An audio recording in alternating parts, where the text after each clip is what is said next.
Boa noite. Queria pedir desculpa ter literalmente despencado no evento, não é? Ainda bem que o avião não despencou, é a única coisa que não fizeram, mas o resto... Então, quero agradecer muito a Haroldo, a Décio, a todos que fazem o evento pelo convite, por estar mais uma vez aqui em Uberlândia. O título da minha fala será O Grito, o Fogo, o Animal, a presença do corpo na escrita da história, um gesto político de Michel Foucault. A ideia lhe veio um dia ao ler na Biblioteca Nacional um registro de internamento redigido logo no início do século XVIII. A emoção que a pequena narrativa, sob a loucura de Mathurin Milan, pobre espírito a se esconder de sua família e a vaguear por estradas desconhecidas lhe causou, o fez perceber que alguma coisa havia mudado, em um tempo ainda não sabido e preciso, na relação entre a linguagem e a vida de pessoas e corpos como aqueles.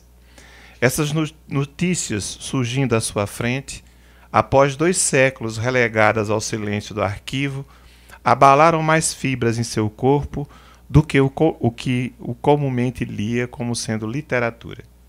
As impressões físicas, emocionais, causadas pela beleza do estilo trágico, pelo drapeado barroco das frases, das palavras, das imagens, em torno de personagens e vidas tão minúsculas, tão sem importância, lhe chamou a atenção para uma descontinuidade histórica, para um deslocamento na relação entre a linguagem e a vida de gente como aquela que chamou de homens infames.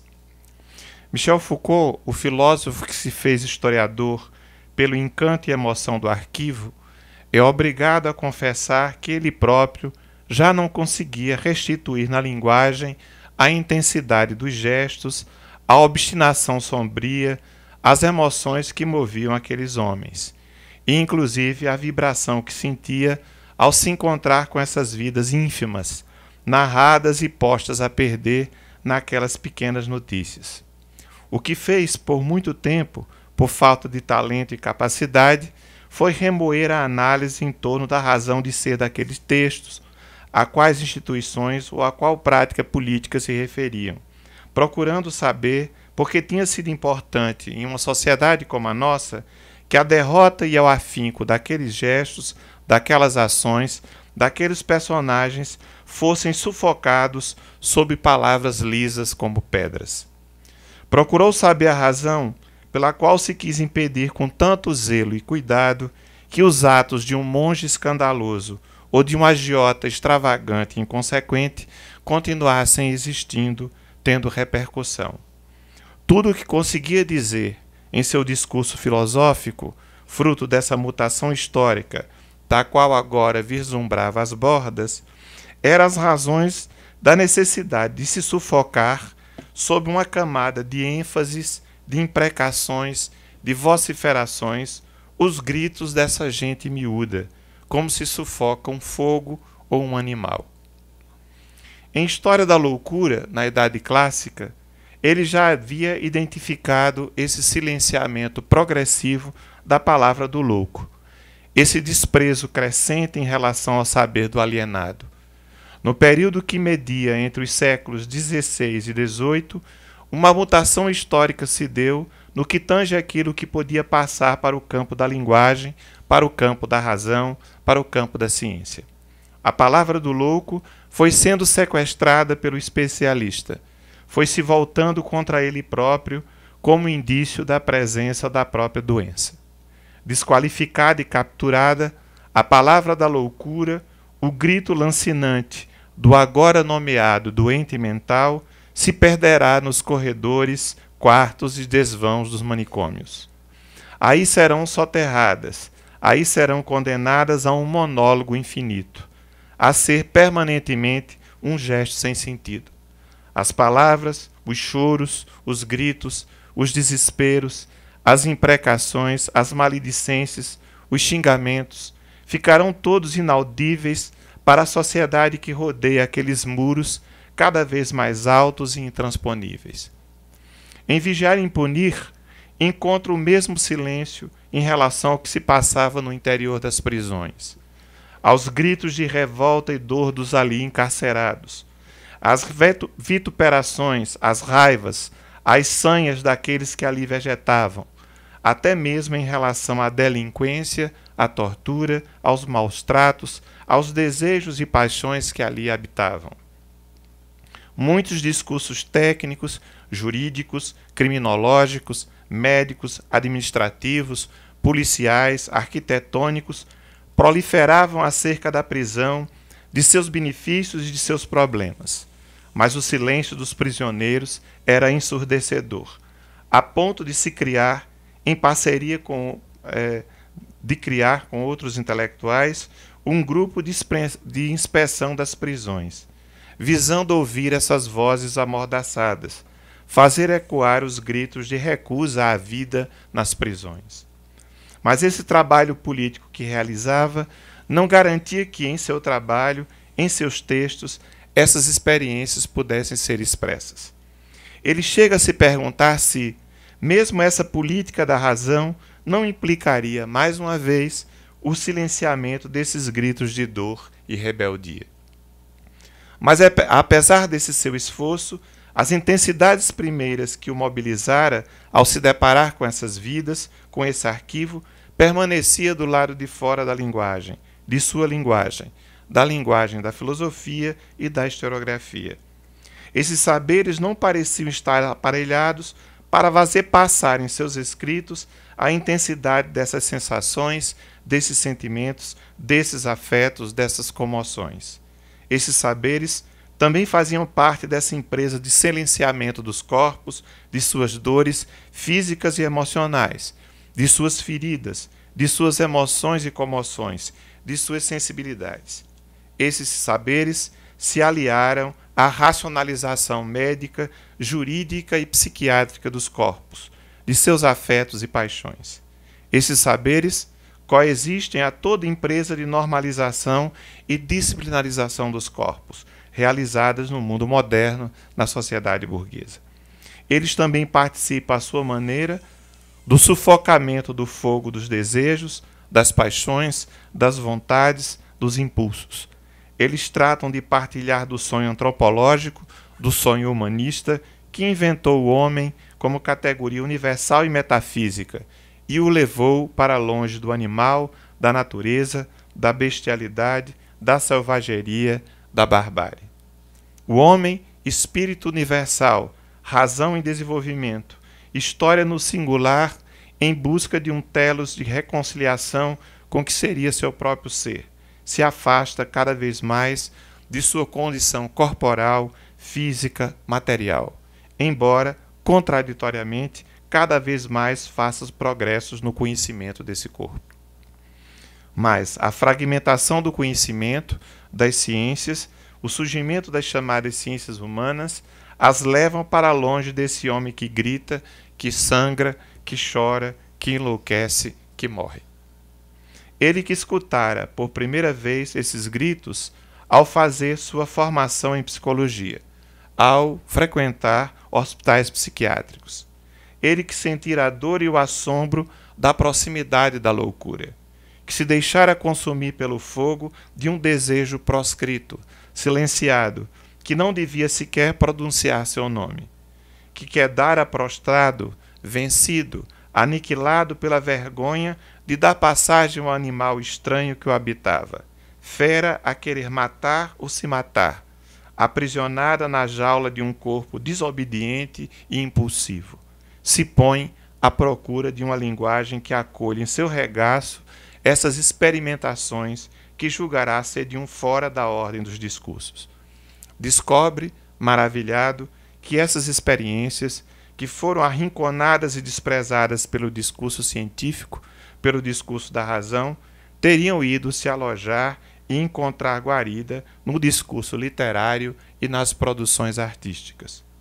Entre a escrita da História da Loucura e a publicação das Palavras e as Coisas, ou seja, entre os finais dos anos 50 e meados da década de 60 do século passado, Foucault vai ler com entusiasmo, comentar, proferir palestras e conferências acerca da literatura e das artes, sobretudo acerca da pintura e da música.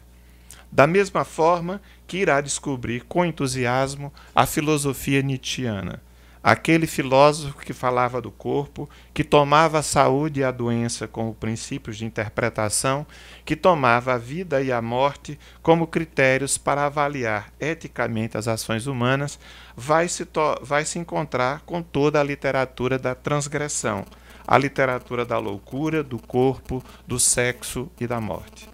Autores como Sade, Roderlin, Flaubert, Gide, Roussel, Bataille, Klossowski, Blanchot, Robert Grillet, Genet, serão tomados como representantes de modos de escrever, de usos da linguagem, de invenção de uma escrita capaz de fazer passar, no fio mesmo da narrativa, na espessura mesma da escrita, essas experiências limites. Essas experiências onde os corpos jogavam com as fronteiras de uma dada ordem social e cultural, onde os corpos afrontavam as barreiras dos códigos, das normas, das proibições, das censuras. Experiências que, por se darem nas bordas, nas margens do social, ajudavam a constituir e tornar descritíveis o próprio desenho desse ordenamento dessas estruturas. Ao bordejarem e ameaçarem ultrapassar as fronteiras que separavam a razão e a loucura, a saúde e a doença, o normal e o patológico, o moral e o imoral, o prazer e a dor, o pensamento e o sentimento, o desejo e a perversão, essas experiências literárias permitiam falar, dar voz às zonas interditas, a regiões de sombra, a lugares mal iluminados das vidas humanas. Sendo um pensador que valoriza politicamente a transgressão, desconfiado que sempre foi da chamada política da revolução, embora nunca tenha deixado, sempre que se via convocado, de nela atuar, Foucault vai descobrir na obra de loucura, como a de Artaud ou Roussel, essa outra maneira de exercício da política, essa outra forma de se posicionar diante das lutas e conflitos, dos dramas, injustiças e explorações que perpassam e compõem a vida social e histórica. Ao invés de uma política apoiada na racionalidade, nos discursos e projetos racionais, ao invés da macropolítica dos projetos ideológicos, das razões de Estado, das lutas partidárias e sindicais, uma micropolítica que privilegia as resistências ao poder em todas as relações e espaços por onde circula. Um sujeito político que não detém o discurso sobranceiro da verdade, mas que se constitui nas lutas particulares, singulares e microfísicas que atravessam suas vidas e engajam seus corpos. Ao invés do intelectual universal, detentor do saber que dirige a marcha da história, que orienta a ação política para um telos previamente definido, o intelectual específico, imerso nas lutas cotidianas, enfrentando o poder em todas as suas formas, lá onde ele se aloja, no mais cinzento dos recônditos da vida social, nas sombras dos manicômios, prisões, orfanatos, casas de repouso, escolas, creches, berçários, asilos, pensões, bordéis, saunas, boates, etc. Enfrentar o poder em suas encarnações mais diárias, em cada corpo, automatismo, obediência, disciplina, subserviência, gesticulação. Usar para isso as possibilidades de resistência dos próprios corpos, suas rebeliões, rebeldias, transgressões, desobediências, invenções, indisciplinas, desordens, anormalidades. Na literatura da transgressão, Michel Foucault vai encontrar personagens, práticas, gestos, procedimentos, discursos, linguagens que buscam escapar das artimanhas do poder, que fazem política em todos os momentos de suas vidas ao se recusarem ao serem enquadrados pela ordem. Aqueles que habitam as zonas de sombra as regiões periféricas de uma cultura, aqueles que são atirados para as margens em dada época e sociedade, fascinaram a Foucault como exemplo de outras formas possíveis de existência, como estilos de vida rebeldes ao cinza do poder e de seus discursos. Nessa literatura, ele irá encontrar as palavras tomadas pela mesma violência, pela mesma paixão, pela mesma desordem, pelo mesmo barulho, pela mesma dor dos personagens que encontrava no arquivo da Bastilha ou da Biblioteca Nacional.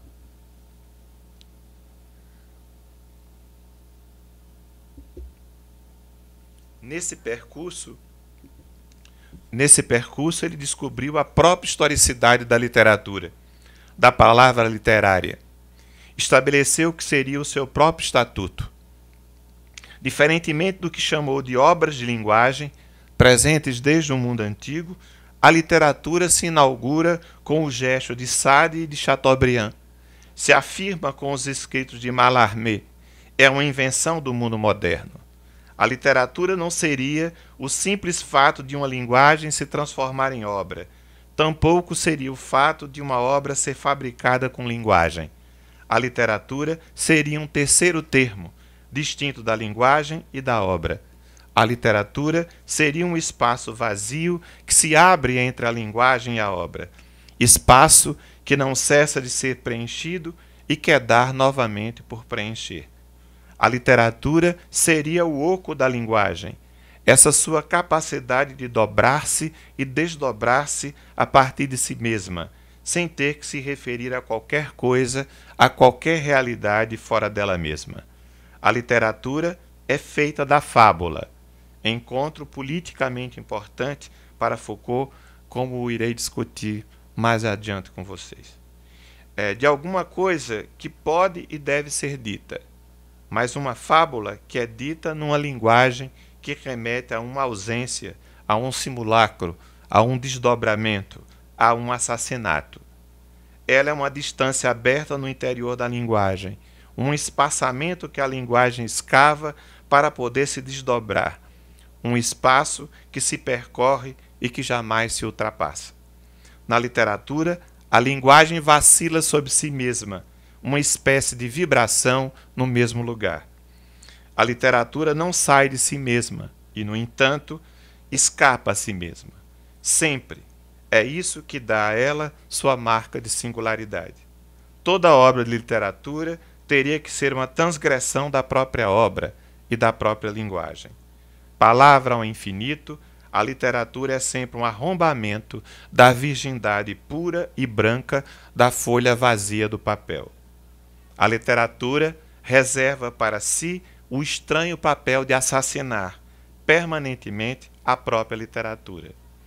Desde o século XIX, a palavra é literária, se afirma a partir de 4 recusas e de 4 assassinatos. Primeiro, da literatura dos outros. Cada livro de literatura assassina toda a literatura anterior. Segundo, recusar aos outros o próprio direito de fazer literatura, contestar que as obras dos outros sejam literárias.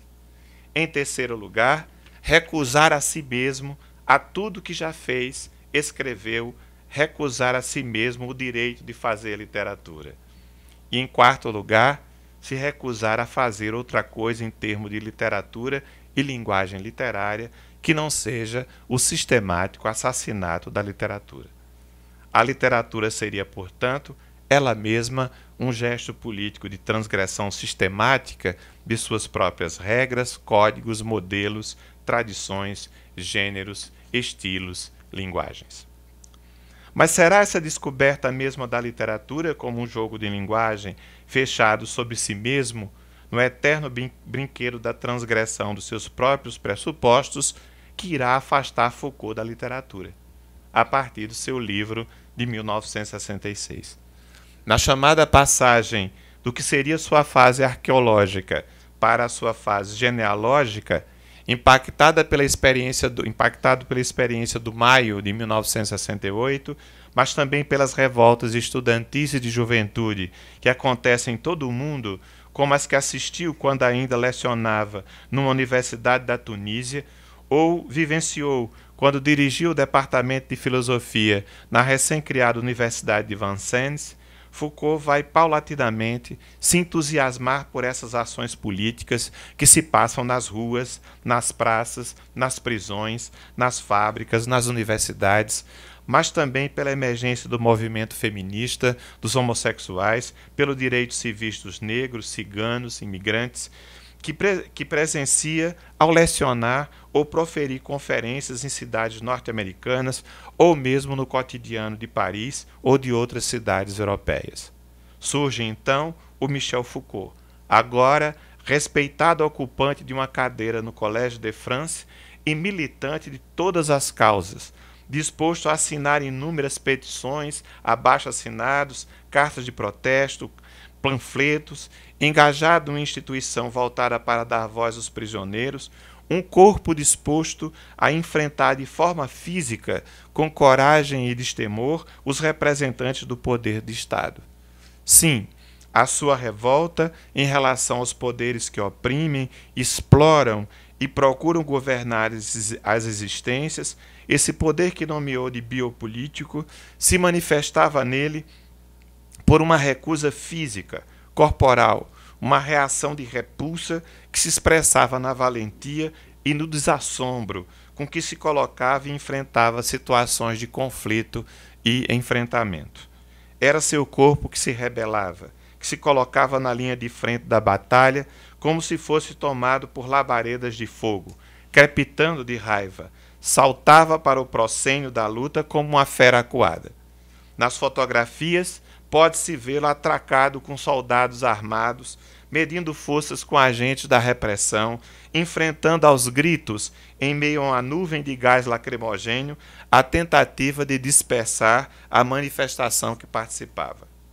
Presença do corpo, do grito, da revolta, do fogo, da fera, da dor que não cessa de encontrar nas obras de pintura.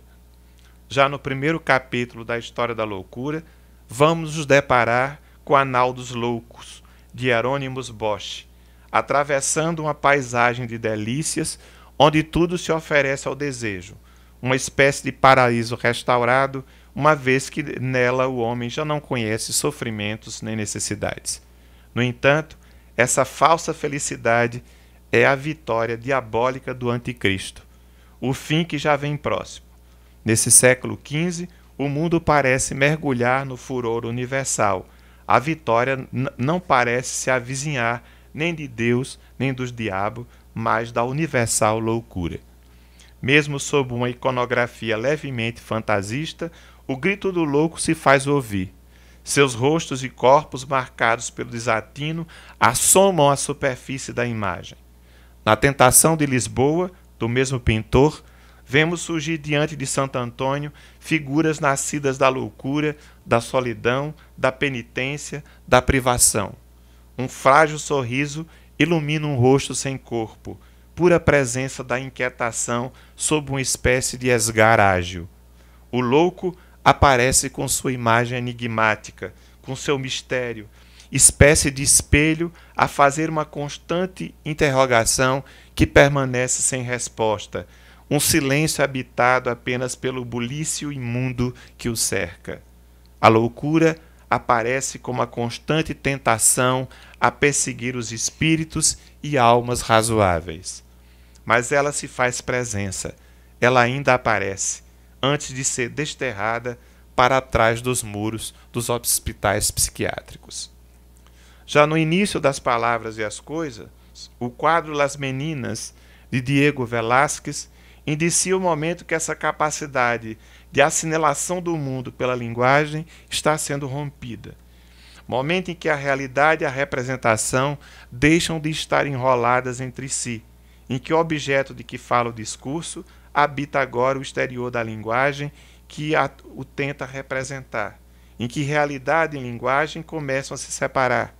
As palavras e as coisas se tornam regimes paralelos. O pintor que de dentro da tela pinta um quadro e nos olha, ao mesmo tempo como modelo espectador da cena a ser pintada, O pintor que fixa seu olhar num lugar que não cessa de mudar de conteúdo, de forma, de rosto, de identidade, pinta e contempla, por sua vez, um outro quadro, do qual só vemos o reverso e do qual só podemos imaginar a imagem que contém pelo reflexo de espelho que no fundo da cena reflete a imagem do casal real que posa para o seu retrato. Esse lugar que é olhado, que o reflexo do espelho designa como lugar do rei, é também o lugar de dois personagens invisíveis neste lugar. O lugar do pintor, do autor do quadro, que aparece, no entanto, duplicado em seu interior, como aparecem as figuras reais, e o lugar do espectador, que é atraído pelo interior do quadro, pelo olhar de todos que habitam seu interior e para ele se dirigem, mas que está dele eternamente ausente e retirado. Esse distanciamento entre aquele que vê e o que é visto, esse sujeito que foi elidido, que foi expulso da realidade que representa, está agora livre para fazer do que representa pura representação. A pintura inicia com Velázquez o caminho que a levará, com a pintura moderna, a se tornar ela também, assim como vai ocorrer com a literatura, uma linguagem fechada sobre si mesma, liberta, que passa a estar desse aprisionamento ao mundo, à realidade.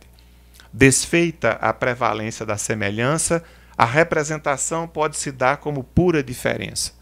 O grito de dor, solidão e angústia adquire no início do século XX, com Edvard Munch, contornos surrealistas. A pintura, a música, assim como a literatura, caminha para produzir mundos próprios, inventa gramáticas singulares, abrindo mão paulatinamente de dizer qualquer coisa como a verdade das coisas ou figurar a realidade do mundo.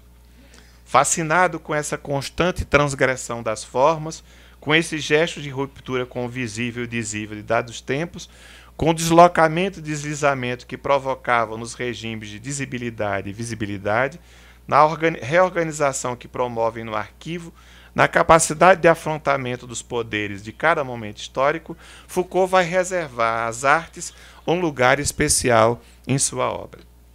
No entanto, no texto A Vida dos Homens Infames, escrito como introdução para uma antologia que iria se chamar As Vidas Paralelas, que terminou por se tornar uma coleção em que foram publicados o memorial de Herculano Barban e o dossiê de Pierre Rivière, Michel Foucault parece se mostrar insatisfeito com essa incapacidade de sua linguagem filosófica e historiográfica e da linguagem da literatura e das artes em darem conta da intensidade das vidas que encontra nos arquivos e que encontra nas ruas, nas lutas de que participam. Essas linguagens, que não param de cometer assassinatos de seus próprios pressupostos, de suas regras, de seus autores, parecem também assassinar a possibilidade de expressão dessas vidas infames, desses personagens miseráveis, mais belos por sua obstinação, por sua sanha, por sua maldade, por sua perversão, pelos seus excessos, suas misturas, suas estranhezas. Estranhamente, a linguagem literária, a linguagem das artes, assim como a linguagem das ciências humanas, inclusive a linguagem oficial da política, tornaram-se incapazes de dizer e fazer ver a poesia da vida dessas pessoas, dessas vidas relâmpagos, que só por alguns instantes atravessam o caminho do poder, foram por ele iluminadas e tornadas cinzas. O brilho dessas vidas, como fagulhas de fogo, se fez ver por raros momentos, para ser soterrado por grossas camadas de poeira, silêncio e discurso de vitupério. Por isso, toma a decisão que sabia de saída não agradaria os historiadores, que não deixaram de atacá-lo duramente, de publicar uma compilação de notícias, dos textos, dos pequenos dossiês que puseram em discursos essas vidas, que procuraram descrevê-las e silenciá-las. Gesto político. Resolve renunciar a qualquer explicação desses textos, evitando sobrepor a essas vidas mais uma camada de discurso racionalizador. resolve juntar simplesmente certo número de textos, pela intensidade que eles pareciam ter, tentando preservar ao máximo o efeito de cada um, se entregando ao que chama de lirismo frugal da citação. Não obedece, diz ele, a nenhum método, apenas a certo número de regras muito simples. Os textos deveriam tratar de personagens que deveriam ter existido realmente, que essas existências tivessem sido ao mesmo tempo obscuras e desventuradas, que fossem contadas em algumas páginas ou algumas frases, tão breves quanto possível, que esses relatos não constituíssem apenas histórias estranhas e patéticas, mas que de alguma maneira ou de uma maneira ou outra tivesse feito parte realmente da história minúscula dessas existências, de sua desgraça, de sua raiva ou de sua incerta loucura. Que essas pequenas frases pudessem ter efetivamente decidido o destino dessas criaturas e que do choque dessas palavras e dessas vidas nascesse para nós ainda um certo efeito misto de beleza e terror. Que essas pequenas fábulas, que essas pequenas lendas negras ainda pudessem suscitar em nós a revolta contra os poderes, contra as injustiças, contra as misérias, contra os silêncios. Que essas histórias, como partículas de energia, pudessem desencadear o fogo da revolta em cada um de nós. Era seu objetivo político. Que essas vidas esmagadas pudessem nos animar a defender a vida, mesmo aquelas mais danadas. Uma questão ética. A distância entre as palavras e as coisas, entre as palavras e os corpos, entre os discursos e o mundo, parece continuar como temática de preocupação de Foucault, mesmo nesse momento em que elabora essa estratégia que visa aproximar essas vidas infames do tempo presente. Afinal, essas vidas são em si mesmas irrecuperáveis. O que dela restou foram as fábulas perpetradas pelo poder, por aqueles que as queriam sufocar e matar. A força, a energia, a intensidade dessas vidas, a impressão que causavam, a comoção que provocavam, bem poderiam advir não dos gestos e ações que realizaram, mas desses textos que nos séculos XVII e XVIII, para contarem o ínfimo, se enchem de esplendor, de violência, de ênfases. Textos que convocam todo o poder da palavra para melhor abater a pequenez e a mediocridade da vida que esmagam e que sufocam.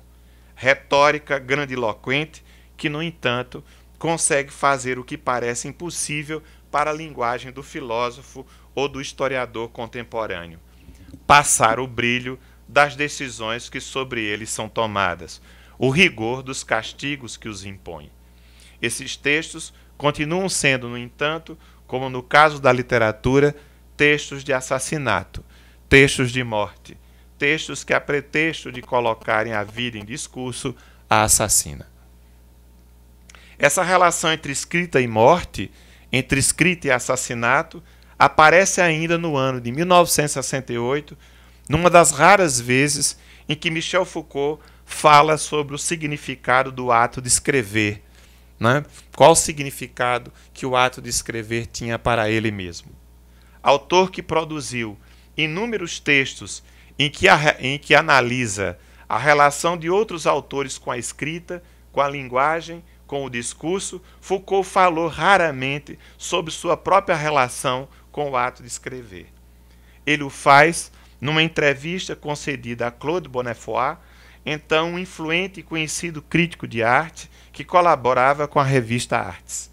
Nessa entrevista, que foi recentemente publicada no Brasil sob o título de O Belo Perigo, associa o gesto de escrever à morte e, fundamentalmente, à morte dos outros, o que não seria de surpreender se se tratasse de um historiador, mas em se tratando de um filósofo, essa relação me parece singular e significativa. No entanto, se ele considerava que a literatura moderna lidava com a série de 4 assassinatos, se ela era assassina, a escrita que realiza, a escrita filosófica e historiográfica, não assassinaria os outros, não consumaria contra a existência deles um ato mortífero, que abriria um espaço soberano e livre à medida que os tornaria ausências. Escrever para ele era lidar com a morte dos outros enquanto já se encontravam mortos. Ele, de certa forma, falaria com os cadáveres dos outros. Desde o início da escrita, ele já pressupunha sua morte.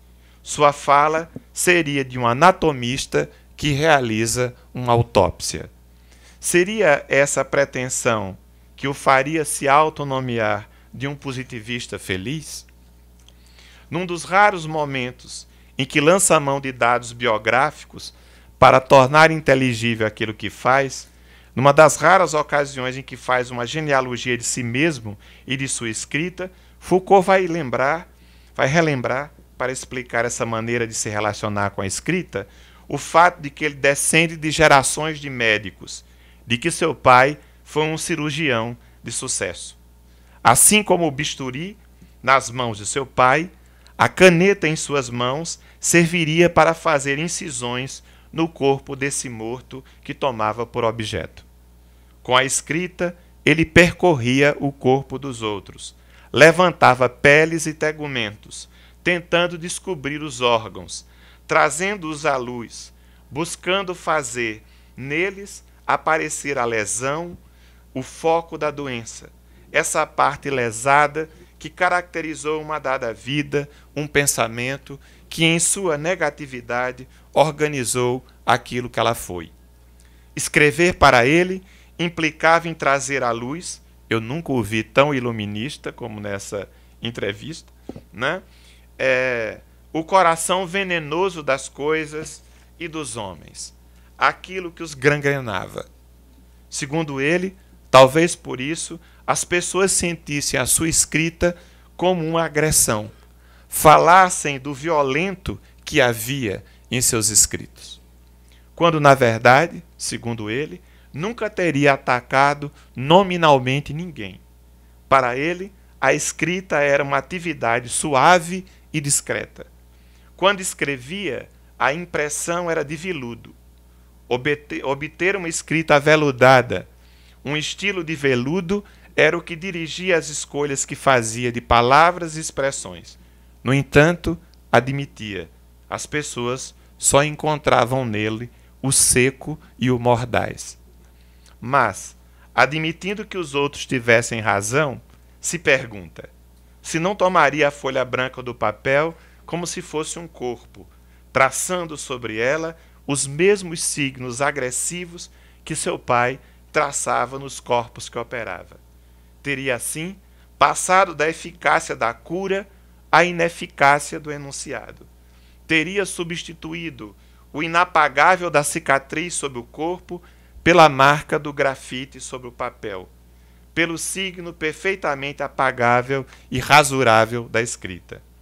Assim como seu pai, o médico, fizera da vida uma luta contra a morte, sem deixar de tê-la muito próximo de si a todo instante, o filho filósofo tinha que admitir que essa proximidade com a morte, que essa presença dos mortos, foi aquilo que sempre lhe deu prazer ao escrever. Ter a morte dos outros sob as mãos, ter o poder de decidir que mortos traria para o interior de seus discursos, a que morte daria a dignidade e a remissão da escrita, foi o que sempre o fascinou. Mas podemos ver se esboçar nessa entrevista, no que é dito acerca da relação entre a escrita e os mortos, entre a escrita e o corpo do outro, entre a escrita e as marcas que deixa nos corpos, a possibilidade de uma outra leitura da relação entre escrita, filosofia, história e política. Creio que seus posteriores estudos sobre a escrita de si, sobre as estéticas da existência, sobre ética, sobre os processos de subjetivação, já se insinuam aqui. Na tensão entre o projeto da escrita veludo e sua efetivação como incisão de caneta bisturi, na tensão entre uma escrita que busca a sedução do macio e oferece a agressão, a violência do pontiagudo, do corte, do seco, do Mordaz, creio que se abre toda uma possibilidade de reflexão sobre essa difícil questão, ao mesmo tempo epistemológica, ética e política. Como escrever o outro? Como trazer para o discurso o corpo do outro? Como fazer presença do outro? Não é? Como fazer a presença do morto na escrita?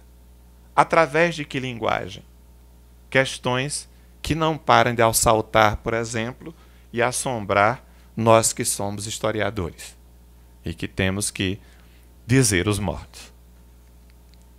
Na continuação da resposta que lhe havia sido feita sobre a sua relação com o ato de escrever, sob o avesso da tapeçaria de sua escritura, aparecem alguns elementos que dão o que pensar quando se trata de refletir sobre a relação entre escrita do passado e tomada de posição política, que é o assunto principal que eu vou tratar a partir de agora.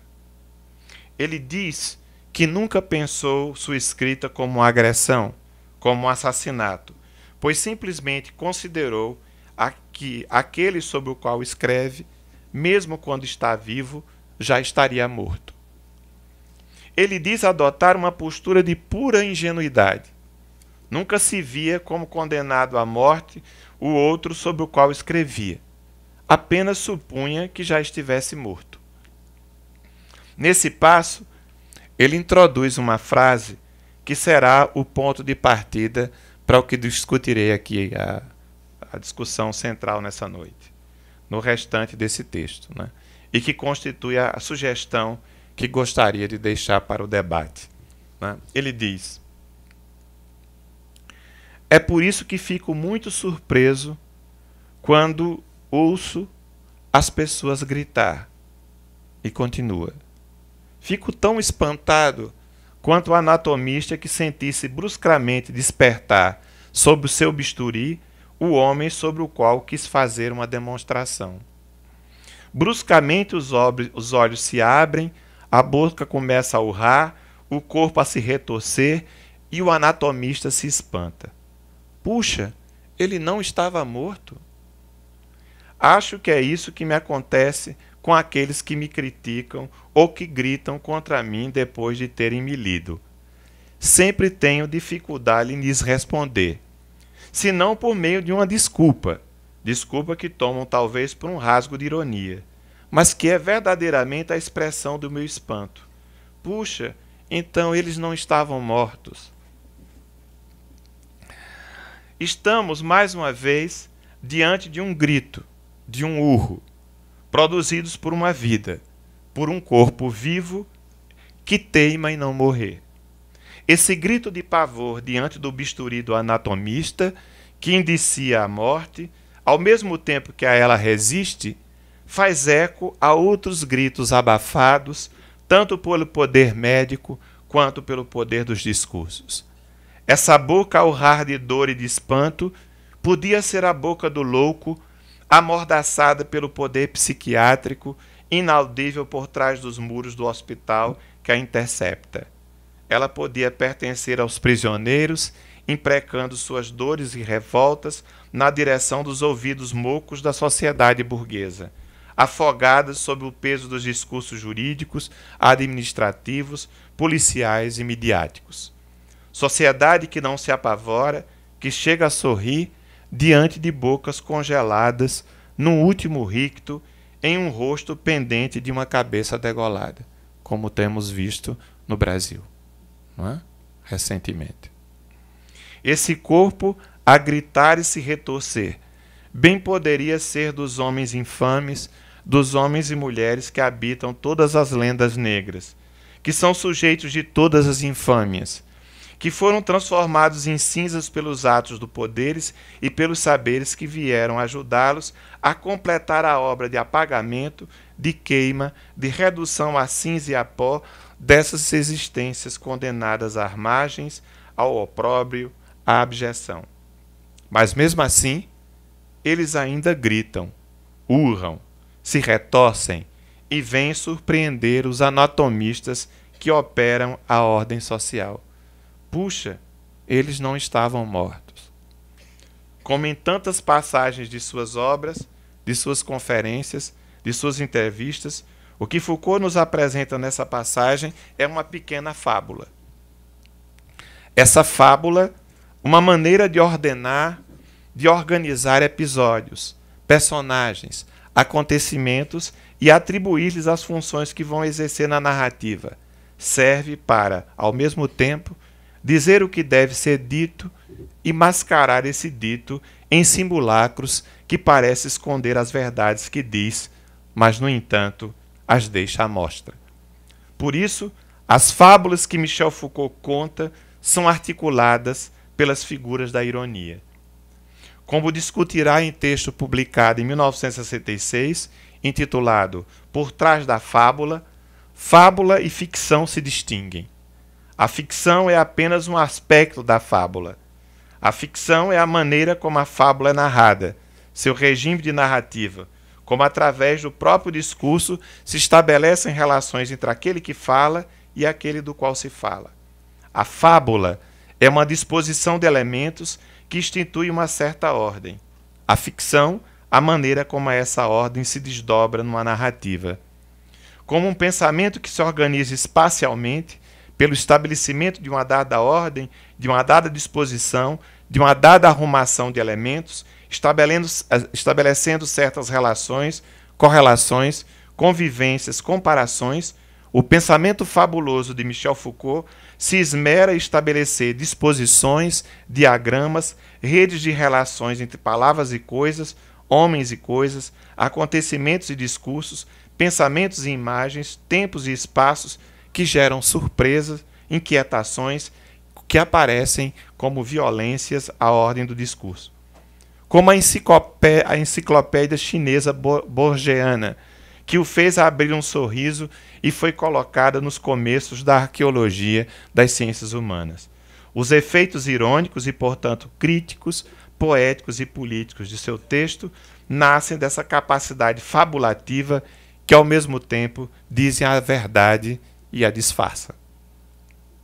Na fábula do morto que acorda de repente sobre a mesa e sob o bisturi do anatomista, que ao abrir os olhos e a se deparar com seu corpo transformado em cadáver, abre a boca, grita, urra, se retorce, cujo esforço é hercúleo e desesperado para se safar daquela situação, para ter seu corpo e sua vida de volta, merece apenas um comentário blasé e distanciado por parte do cirurgião, que com o bisturi suspenso no ar, ameaçando ainda fazer mais uma incisão naquele corpo renascido, que soa como um lamento. Puxa, então ele não estava morto.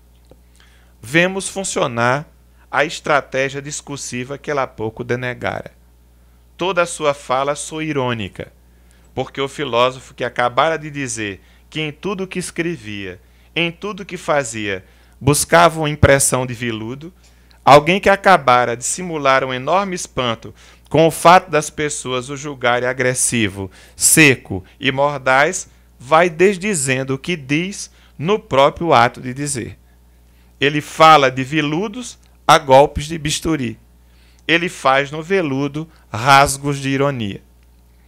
Se nos remetermos ao contexto histórico dessa entrevista, o ano de 1968, 2 anos após a publicação do livro As Palavras e as Coisas, que gerou acerbas e acaloradas discussões, merecendo resenhas extremamente violentas, como as escritas por Jean-Paul Sartre, em que sua intenção de se afastar dos nomes dominantes na filosofia francesa da época, como aqueles que haviam sido seus professores, Louis Althusser e Maurice Merleau-Ponty, e do próprio Sartre, ficava evidente, podemos entender melhor a ironia e a agressividade, o caráter polêmico e político que sua fábula veiculava.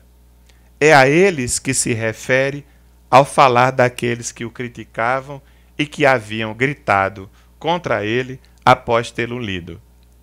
Eles seriam cadáveres que pareciam ter acordado após sentirem nos corpos as incisões feitas por sua caneta bisturi de filósofo anatomista.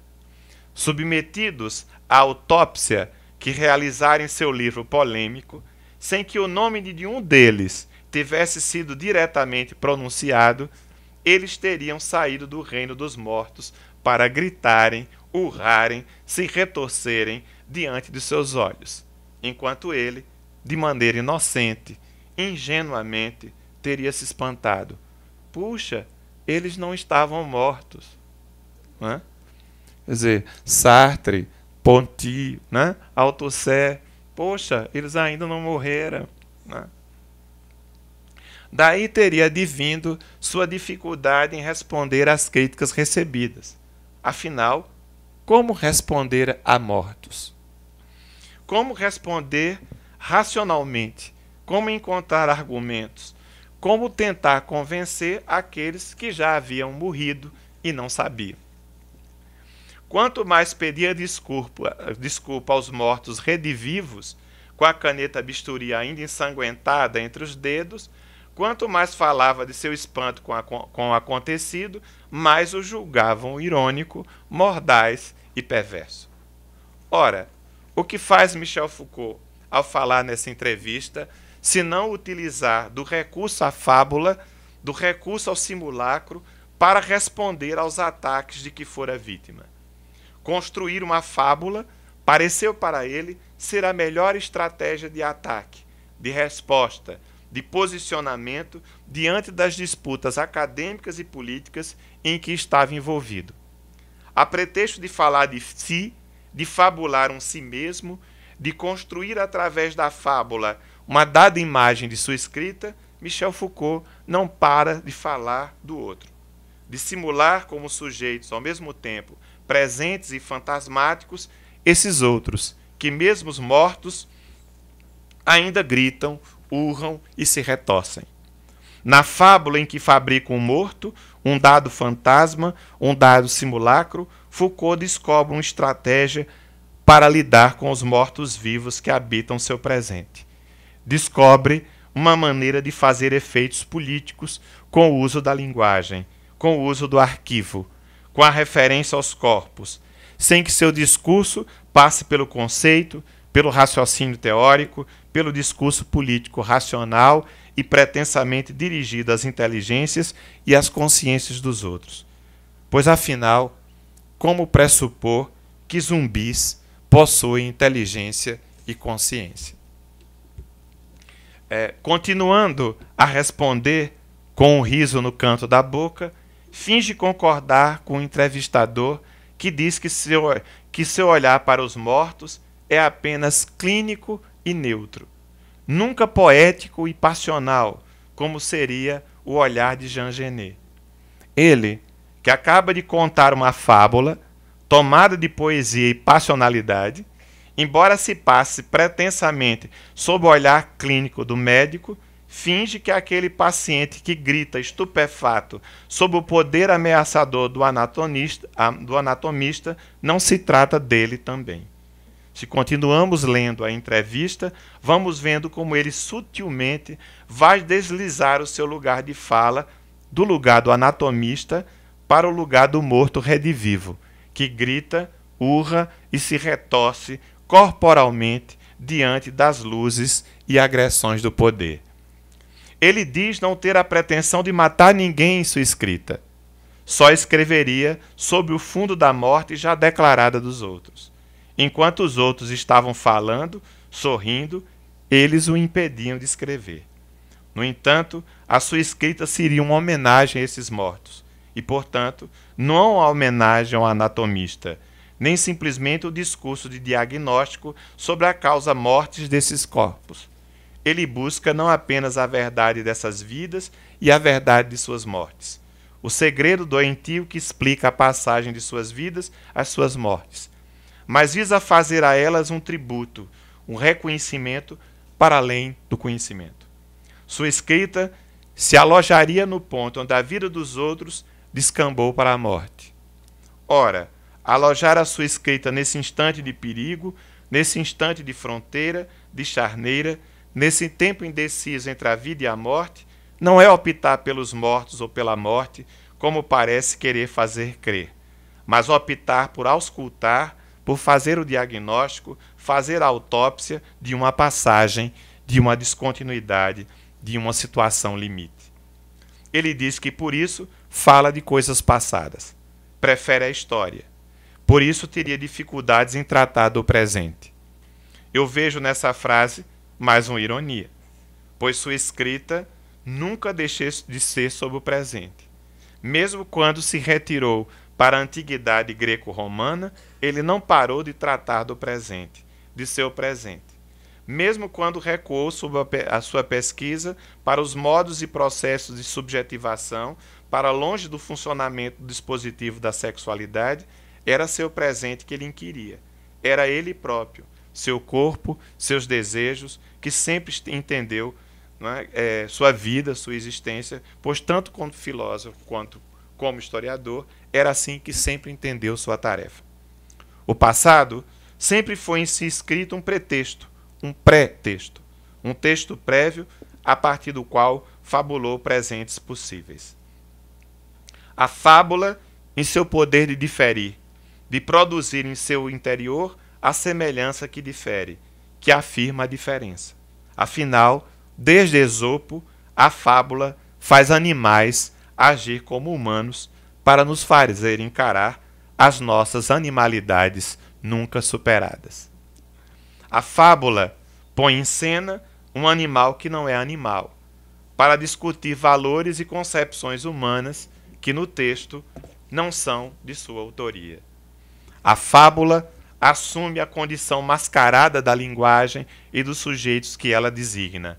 Ela põe diante de nossos olhos os disfarces com que a realidade se constitui, os enganos que nela ganham forma. Michel Foucault segue fabulando a si mesmo ao longo de toda a entrevista, se fingindo de anatomista, clínico e frio, ao mesmo tempo que não para de gritar, de urrar, de se retorcer diante dos bisturis canetas de seus críticos fantasmáticos, das incisões que o entrevistador busca fazer na tapeçaria de sua escrita, nas fibras de seu corpo escrito. Creio ser essa a utilidade política que Michel Foucault nos deixou como herança. Gritar, urrar, se retorcer, mesmo quando te julgam mortos. Como um animal ferido, que todos somos, nunca deixar de resistir às operações, aos regimes, às ordenações, aos dispositivos, aos diagramas que sustentam a ordem social. Afirmar a vida, tomar nosso corpo como matéria de trabalho, como material para invenção e criação de relação com os outros e consigo mesmo, que permitam construir estilos de vida, artes da existência, não apenas individuais, mas coletivas, em afronta às forças da morte, às forças do fascismo, aquelas forças que adoram achar que já estamos mortos, que se sentem confortáveis em meio a cadáveres. A escrita de Michel Foucault, assim como essa entrevista, nunca me deu a impressão de veludo, nem também de bisturi, mas sempre me provocou a sensação do fogo.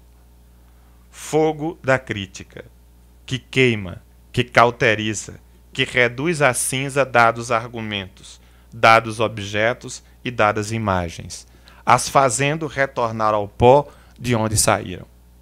Mas também o brilho, a luz, a iluminação ígnea das imagens poéticas, das fábulas, dos contos e dos cantos, dos quadros e das narrativas que sempre soube compor, colocar à nossa frente, dispor em seus elementos dispersos e coexistentes.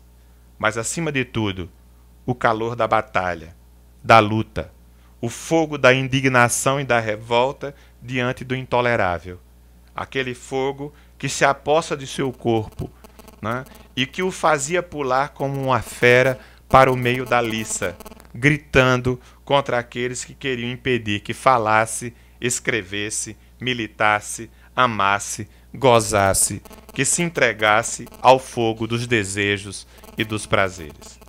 Ele encontrou, finalmente, na fábula, a linguagem adequada a deixar passar a intensidade das vidas, dos corpos, das existências transgressoras que sempre admirou e amou.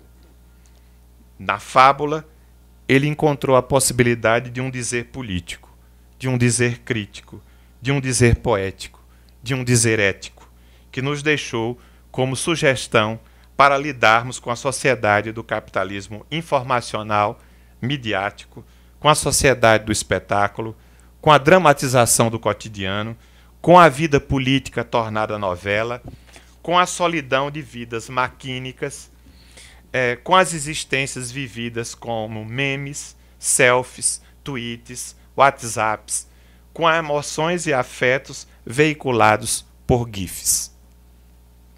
Se na política contemporânea vivemos no plano dos mitos, até dos bolsomitos, né?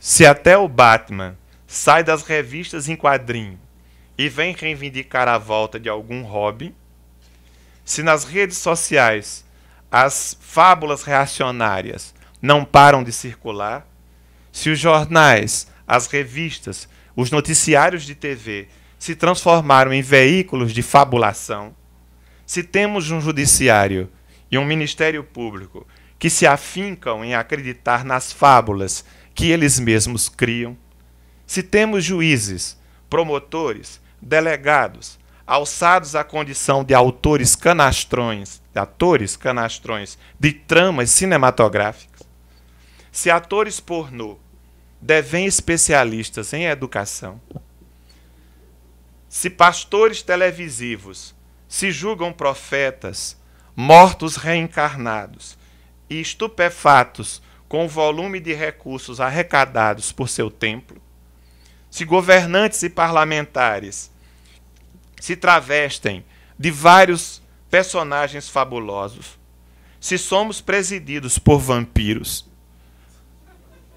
por mortos-vivos, se vivemos no reino do Cunha e da Alcunha, em que personagens canastrões ocupam a frente da cena do teatro da vida pública, se até o frango faz um papelão, como atuarmos politicamente nessa nau dos loucos ou nesse love boat?